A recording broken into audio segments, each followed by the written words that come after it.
பிரியமானவர்களே, கர்த்தருடைய பெரிதான கிருபையினாலே என் தேவனாகிய கர்த்தர் தன்னுடைய மனதின் வாஞ்சை, தன்னுடைய மன விருப்பத்தை தான் இந்த நிகழ்ச்சி மூலமாக உங்களுக்கு தெரியப்படுத்துகிறார்.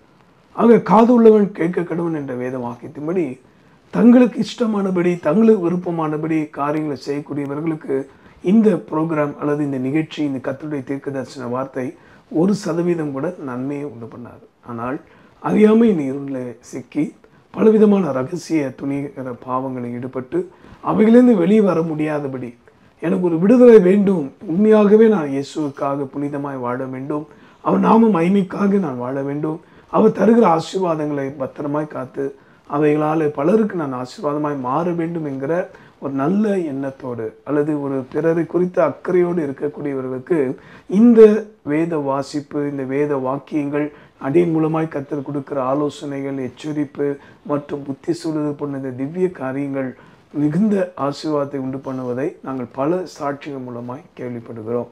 இதற்காக கர்த்தருக்கு நான் கோடான கோடி ஸ்தோத்திரங்களை எடுக்கிறேன். இப்பொழுதும் கூட உங்களுடைய புரிதலுக்காக இயேசுநாதருடைய உள்ளத்துக்கு நாம் இன்பத்தை தருகிறோமா அல்லது துன்பத்தை தருகிறோமா என்பதை தான் சிந்திக்க போகிறோம். இதோ உங்களுடைய புரிதலுக்காக அப்போஸ்தலரின் புஸ்தகத்தில் 9ஆம் அதிகாரம் 4ஆம் வசனத்தை வாசிக்க கேட்போம். Acts chapter 9 verse 4. அவன் தரையிலே விழுந்தான். அப்பொழுது, சவுலே சவுலே, நீ என்னை ஏன் துன்பப்படுத்துகிறாய் என்று தன்னுடனே சொல்லுகிற ஒரு சத்தத்தை கேட்டான். இந்த இடத்துல இயேசு கிறிஸ்து சொல்லுகிற ஒரு வார்த்தை பொதுப்படையா சொல்லலை. எல்லா மக்களையும் ஏன் என்னை துன்பப்படுத்துறீங்க அப்படின்னு அவர் சொல்லலை.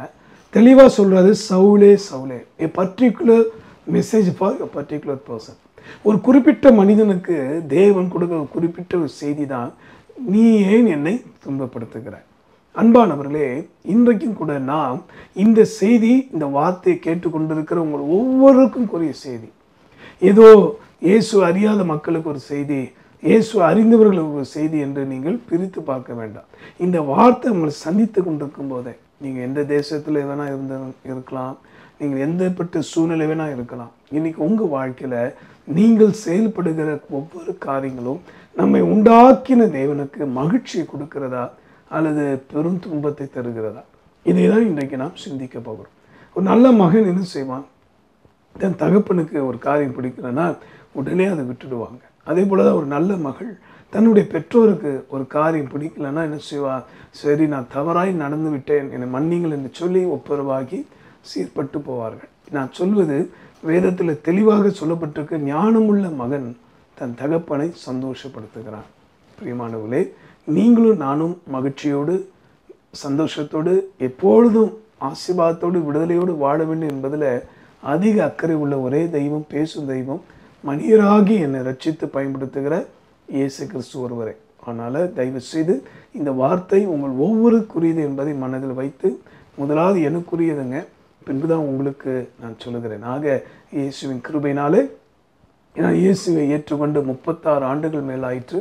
இதுவரைக்கும் அவரை எந்த வகையிலும் நான் துன்பப்படுத்தவில்லை, துக்கப்படுத்தவில்லை என்பதை கர்த்தருக்குள் நிச்சயித்திருக்கிறேன்.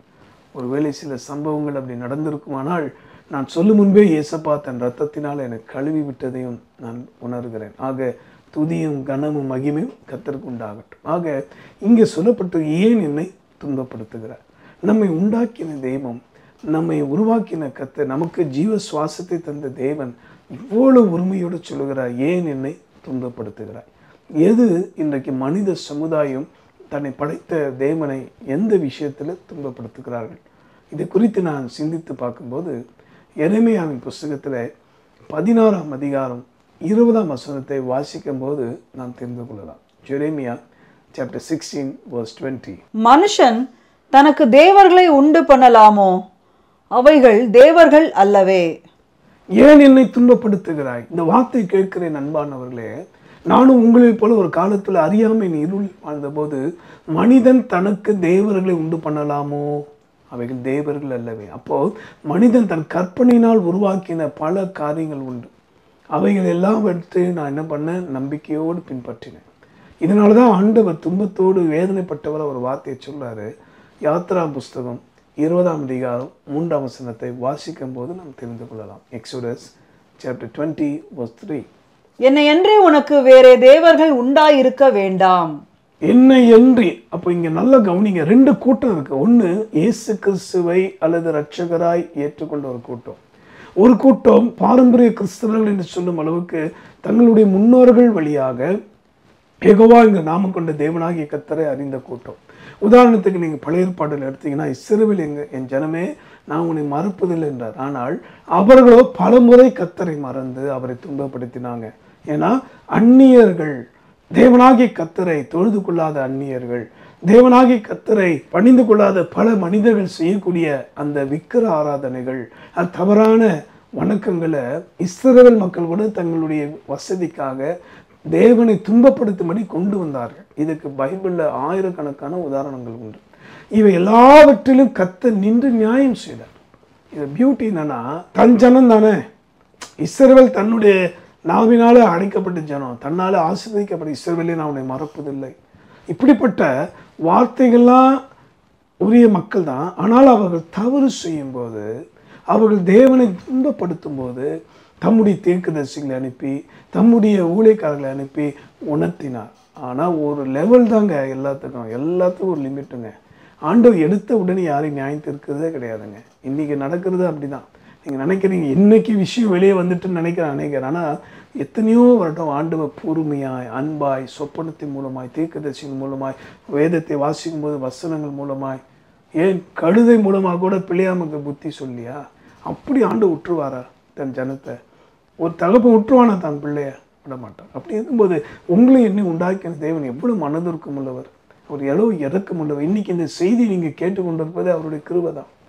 கடந்த நாட்களில் நீங்கள் மறித்து போயிருக்கணும். கர்த்தர் தீர்க்க தரிசனமாக சொல்றார், உங்களை ஒன்றும் இல்லாமல் ஆக்கணும் பார்த்தாங்கன்னா கர்த்தரோ உங்களை காப்பாற்றி இருக்கிறார். அதனால தயவு செய்து கர்த்தராகி இயேசு கிறிஸ்துவை அல்லாமல் வேற யாரையும் நீங்கள் தொழுது கொள்ளக்கூடாது, வேற யாரையும் நீங்கள் கூப்பிடவும் கூடாது. ஏனென்றால் மிக தெளிவாக சொல்றது, மனுஷன் தனக்கு தேவர்களை உண்டு பண்ணலாம். நீங்கள் சங்கீதம் 115 அதிகாரத்தில் 5ஆம் வசனத்திலிருந்து 7ஆம் வசனம் வரை வாசித்து பார்த்தீங்கன்னா, அவைகளை செய்கிற மனுஷர்கள் எப்படிப்பட்டதை செய்கிறாங்களோ, அவைகள் கண் இருந்தும் காணாதான், வாய் இருந்தும் பேசாதான், காது இருந்தும் கேளாதான், மூக்கு இருந்தும் முகராதான், கால் இருந்தும் கை இருந்தும் செயல்படாது. அவைகளை செய்கிறவர்களும் பாருங்களேன், உங்களுக்காக நான் புரிந்தவர்களுக்காக சொல்கிறேன். 115ஆம் சங்கீதத்தில் 8ஆம் வசனத்தை வாசிக்கலாமா? Psalms 115:8. அவைகளை பண்ணுகிறவர்களும் அவைகளை நம்புகிறவர்களும் யாவரும் அவைகளைப் போலவே இருக்கிறார்கள். என் அன்பானவர்களே, உங்கள் இதயத்துக்கு இதமான வார்த்தைகளை சொல்ல எனக்கு பல வார்த்தைகள் உண்டு. ஆனால் அப்படிப்பட்ட காரியத்தை செய்து உங்களை நரகத்துக்கு கொண்டு போக அல்ல. இன்றைக்கு இந்த ஆலோசனைகள், கர்த்தர் உங்களுக்கு கொடுக்குற இந்த நல்ல வார்த்தைகள் உங்கள் மனதுக்கு இதமாக இருக்கான்னு தெரியாது. ஆனால் இதை ஏற்றுக்கொள்ளும் பட்சத்தில் உங்கள் எதிர்காலம், உங்கள் சந்ததி, உங்கள் தேசம் செழிக்கும் என்பதில் கட்டாயமாக சொல்ல சந்தேகப்பட வேண்டாம். கர்த்தருடைய தீர்க்க தரிசன வார்த்தை இது. விக்கிரங்கள் முன்னோடு ஒளிந்து போகும் என்கிற ஏசாயாவுக்கு கர்த்தர் கொடுத்த வார்த்தையை வைத்து தான் நான் ஜெபித்து கொண்டிருக்கிறேன். ஏன் நான் இவ்வளோ வயதாகி நான் பேசுகிறேன்னா, நானும் உங்களில் ஒருவனைப் போல ஒரு காலகட்டத்தில் இருளில் வாழ்ந்தபோது, அறியாமல் இன்னும் காரியத்தில் இருந்தபோது, யார் என்னை உண்டாக்கின தேவன், நமக்காக ஜீவன் தந்த தேவன், மரித்து உயிர்த்தெழுந்தவர் யார், நித்திய ராஜ்யத்தில் நம்ம இலவசமாக கொண்டு போய் சேர்க்க போகிற யாருங்கிற உண்மையை, சத்தியத்தை அறியாமல் இருளில் வாழ்ந்தபோது உங்களை பார்க்கலாம் அதிக கேடு உள்ளவனாக இருந்தேன். ஆனால் கிருபையினால ரட்சிக்கப்பட்டாங்க. அந்த தயவுனால தான் இனி இயேசுவை எந்த வகையிலும் துன்பப்படுத்தக்கூடாது என்று கேட்கும்போது முதலாவது என்னுடைய வணக்கங்களை மாற்றிக்கொண்டேன். அறியாமையினால் செய்யப்பட்ட விக்கிர ஆராதனைகள், அந்த பொய்யான வணக்கங்கள், இவை எல்லாவற்றுக்கும் கர்த்தர் என்னை விளக்கி, தேவன் எப்படிப்பட்டவராக இருக்கிறார் தெரியுமா? இதை கேட்குற அன்பர்களே, உங்கள் ஆசீர்வாதத்துக்காக தான் இந்த செய்தியை சொல்கிறேன். தயவு செய்து 2 வகையினர் உண்டு. இயேசுவை அறியாதவர்களுக்கும் இந்த செய்தி, அறிந்தேன் என்று சொல்லுங்கள் கூட இறை வார்த்தையின்படி தங்களை ஒப்பு கொடுக்காமல் கடினப்பட்டு வாழ்வதனால தான் இன்றைக்கி சபைகளுக்குள்ளாக பல தவறான வணக்கங்களை வைத்திருக்கிறார்கள். அதையெல்லாம் கலைந்து போடுங்க. உங்கள் ஆத்மா கெட்டு போகக்கூடாது என்பதுக்காக சொல்கிறேன். இதோ கர்த்தர் கொடுக்குற அன்பின் செய்தி. யோவான் 4ஆம் அதிகாரம் 24ஆம் வசனம். John chapter 4:24. தேவன் ஆவியாய் இருக்கிறார், அவரை தொழுது கொள்ளுகிறவர்கள் ஆவியோடும் உண்மையோடும் அவரை தொழுது கொள்ள வேண்டும் என்றார். சவுலே சவுலே, நீ இதுவரைக்கும் செய்த வணக்கங்களால உனக்குள்ள முரட்டாட்டத்தின் ஆவி வந்தது, உனக்குள்ளாக பிறர் அழிக்க வேண்டும் என்ற குணம் வந்தது. ஆனால் இன்றிலிருந்து நீ என்னை துன்பப்படுத்துவதை நிறுத்துவாயாக என்று ஒரு கட்டளை பெற்றது போலதான் சவுல் உணர்ந்தார். அதனோட விளைவுதான் அவர் ஆவியோடு உண்மையோடு தொழுது கொள்ள ஆரம்பித்து உலகத்துள்ள பல தரப்பட்ட மக்களை தேவன் பக்கம் திருப்பினார். இதோ உங்களுக்கு தருகிற ஒரு பொன்னான அரிய வாய்ப்பு. நீங்கள் நிறைய பேர் தேன் உலக பேசுவாங்க, ஆனால் ஜீவியம் நேர்மாறாக இருக்கும். ஆனால் கர்த்தர் அப்படி அல்ல. இன்றையிலிருந்து உங்களை ஆசீர்வதிக்க விடுவிக்க விரும்புகிறார். நீங்களும் நானும் விட வேண்டியது விக்கிர ஆராதனை. பவுல் சொல்வது போல பொருளாசைங்கிற விக்கிர ஆராதனை உங்களுக்குள் இருப்பதுன்னு அதையும் விடணும். நான் மறுபடியும் சொல்கிறேன், சிலை ஓவிய வணக்கங்கள் உங்களை என்னை உண்டாக்கின தேவனுக்கு துன்பத்தை தரக்கூடியது, அவரை அவமானப்படுத்தக்கூடிய ஒரு காரியம். தயவுசெய்து அந்த பாவத்தை அக்கிரமத்தை நீ செய்யாதீங்க. ஒருவேளை அறியாமனால் இந்த வரைக்கும் நீங்கள் பண்ணியிருக்கலாம். நானும் உங்களுக்கு ஒருவன் போல தான் இருந்தேன். நான் வெளிச்சம் கிடைத்த போது ஆண்டோடைய கிருபையினால் ரட்சிக்கப்பட்டு இன்றைக்கு நல்வழியில் பிறகு இந்த நல்வழி நடத்த ஆண்டவர் புரிந்திருக்கிறார். பிரியமானவர்களே, இதோ ஆவியோடு தொழுது கொள்ள, உண்மையோடு தொழுது கொள்ள நீங்கள் ஆயத்தம்னா என்னோட கூட சேர்ந்து ஜெபிக்கலாமே. இது உங்கள் இதயத்துக்கு இதமா என்று தெரியாது, ஆனால் உங்கள் வாழ்க்கைக்கு இது பிரயோஜனமாய் உங்கள் பிள்ளைகளுடைய பிள்ளைகளுக்கு மிகுந்த ஆசீர்வாதமாக இருக்கும் என்பதில் சந்தேகம் இல்லை. தயவு செய்து எந்த தவறான போதனைக்கும் இடம் தர வேண்டாம். இயற்கையை சேவிப்போம் என்று சொல்லி தேவனுடைய படைப்பை எந்த வகையில் யார் சேவித்தாலும் அது தவறு தான். சிருஷ்டிகரை தான் நாம் தொழுது கொள்ளணும், சிருஷ்டிப்பை அல்ல. ஆக நாமே பல காரியங்களை சிருஷ்டித்திருக்கிறோம், அதையும் விட்டு விடுவோம். சிருஷ்டிப்பை தொழுது கொள்வதையும் விட்டுவிட்டு சிருஷ்டிகரை மாற்ற தொழுது கொள்ள ஆண்டு உதவி செய்வார். அது எப்படி தொழுது கொள்ளணுமா? ஆவியோடும் உண்மையோடும். கேட்போமா? அன்புள்ள ஆண்டவரே, இந்த வார்த்தை கேட்ட என்னோடு சேர்ந்து ஜெபிக்கிற அத்தனை பேரும் ஆவியோடு உண்மையோடு தொழுது கொள்ள அருள் புரியும். பிதாவாகிய தேவனை இயேசு அப்படி தான் தொழுது கொண்டார். அந்த இயேசுவே எங்களை முன்னுதாரணமாக இருக்கிறபடினாலே தவறான போதனைகளுக்கும் தப்பாய் வழிநடத்துகிற எந்த மனுஷர்கள் பின்னாக இந்த ஜனங்கள் போய் சிக்கிவிடாதபடி காப்பாற்றும் ஆண்டவரே. ஆண்டவரே, இருளுக்கும் பாவத்துக்கும் தவறான வணக்கங்களுக்கு அடிமைப்பட்டு கிடந்த என்ன கண்களை திறந்த நீர் அப்பா, இந்த செய்தியை கேட்டு எரிச்சல் அடைகிற மனுஷர்களை மன்னிப்பீராக. கோப சொற்களால் பேசக்கூடியவர்களை கர்த்தர் மன்னிப்பீராக. அறியாமல் இருக்கிறார்களப்பா, புரிந்து கொள்ள. ஏன் என்னை துன்பப்படுத்துகிறார்? ஒரு மனுஷனிடத்தில் வந்து தெய்வம் கேட்கிறார், all your attitudes and actions giving pain for me. எனக்கு வேதனை உண்டாக்குகிற செயலை நீ செய்கிறாயே. வெளியே புனிதனை போல ஆன்மீகவாதியை போல தெரிந்தாலும் இதயத்திலோ பொருளாசைங்கிற விக்கிராதனை இருக்கிறதே, அகங்காரம் ஆணவம் இருக்கிறது என்று கடிந்து கொள்ளுகிற தேவனை, இப்பொழுதும் கூட என்னோடு சேர்ந்து ஜெபிக்கிற யாவரும் உண்மை ஆவியோடு உண்மையோடு தொழுது கொள்ள அருள்தார். இவர்களை தவறான வணக்கத்துக்கு நேராக தூண்டுகிற அந்த பொல்லாத ஆவிகளை கற்று கடிந்து கொள்வீராக. இப்போதுவே நீ விடுதலை செய்து ஸ்தோத்திரம். ஆசீர்வதி. ஜீவாதிபதி இயேசு மூலமாக வேண்டுகிறோம் எங்கள் நல்ல பிதாவே, ஆமென். இந்த வார்த்தையின்படி கர்த்தர் உங்களையும் உங்கள் குடும்பத்தையும் அபிரதமாய் ஆசீர்வதிப்பாராக. ஜீவனுள்ள தேவனை ஆவியோட உண்மையோட தொழுது கொள்ளுங்க. எந்த வகையிலும் சிலை ஓவிய வணக்கங்கள் செய்யாதபடி கவனமாக இருப்போம். கர்த்தர் உங்களையும் உங்கள் குடும்பத்தையும் ஆசீர்வதிப்பார். ஆமென்.